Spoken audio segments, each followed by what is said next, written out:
Ration দুর্নীতিতে অভিযুক্ত শাহজাহান শেখ কোথায় আছে? ইডির হাতে এলো সেই খবর।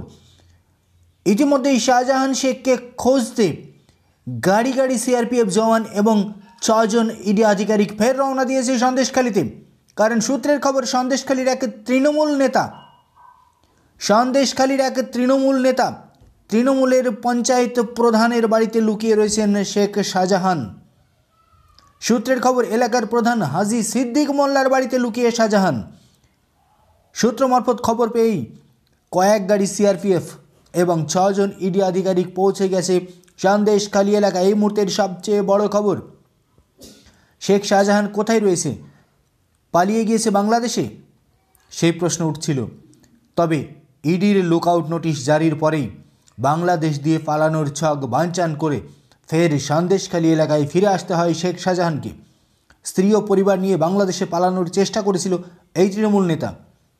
কারণ রেশন দুর্নীতিতে কয়েক হাজার কোটি টাকার সম্পত্তি করে দেশের বাইরেও বিপুল পরিমাণ সম্পত্তির মালিক এই শেখ শাহজাহান। দুবাইয়েও রয়েছে প্রচুর পরিমাণ সম্পত্তি। বাংলাদেশ হয়ে দুবাইয়ে পালানোর ছক ছিল বলে মনে করছে ইডি। আর তার মাঝেই এবার যে খবরটি ইডির হাতে এসে লাগলো, কার্যত বলা যায় সোনায় সোহাগা। এবার শেখ শাহজাহানের খোঁজে ইডির বিশাল বাহিনী সঙ্গে প্রচুর পরিমাণে সিআরপিএফ জওয়ান নিয়ে ফের সন্দেশখালীর উদ্দেশ্যে রওনা দিচ্ছে ইডির আধিকারিকরা।